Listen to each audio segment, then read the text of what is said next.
ಈ ಸಲ ನೀವಿದ್ದೀರಾ ಅಂತ ಕೇಳ್ತಾ ಇದ್ದವರು ಈಗ ನೆಕ್ಸ್ಟ್ ಏನು ಅಂತ ಕೇಳ್ತಾ ಇದ್ದೀರಾ. ಒಂದು ಕತೆ ಹೇಳ. ಒಂದು ಊರಲ್ಲಿ ಒಂದು ಕಾಗೆ ಇತ್ತು. ನೀವೆಲ್ಲ ಸ್ಕೂಲಲ್ಲಿ ಕೇಳಿದ್ದೀರ. ಅದೇ ಕತೆ.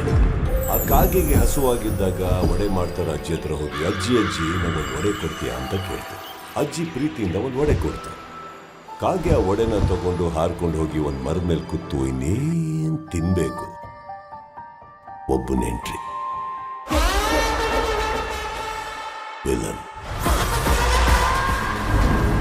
ಕಾಗೆ ಬಾಯಲಿರೋ ಒಡೆನ ಕಿತ್ಕೊಳ್ಳಕ್ಕೆ ಸ್ಕೆಚ್ ಹಾಕಿದ ನರಿ, ಕಾಕ ನೀನ್ ಕೋಗಿಲೆ ತರ ಹಾಡು ಹಾಡ್ತೀಯ, ನನಗೋಸ್ಕರ ಒಂದು ಹಾಡು ಹಾಡು ಅಂತ ಹೇಳ್ತೀನಿ. ನಿಮ್ಗೆಲ್ಲ ಗೊತ್ತಿರೋ ಹಾಗೆ ಪಾಪ ಕಾಗೆ ನರಿ ಮಾತು ಕೇಳಕ್ಕೂ ಹಾಡಕ್ ಶುರು ಮಾಡಕ್ಕೂ, ಒಡೆ ಕಾಗೆ ಬಾಯಿಂದ ಕೇಳಕ್ ಬೀಳಕ್ಕೂ, ಏನ್ ಒಡೆ ನರಿ ಬಾಯಿಗೆ ಸೇರ್ಬೇಕು ಅನ್ನೋವಾಗ ನಿಮ್ಗೆಲ್ಲ ಕ್ಲೈಮ್ಯಾಕ್ಸ್ ಗೊತ್ತಿದೆ ಅಂತ ಅನ್ಕೊಂಡ್ರೆ ಓ ಭ್ರಮೆ.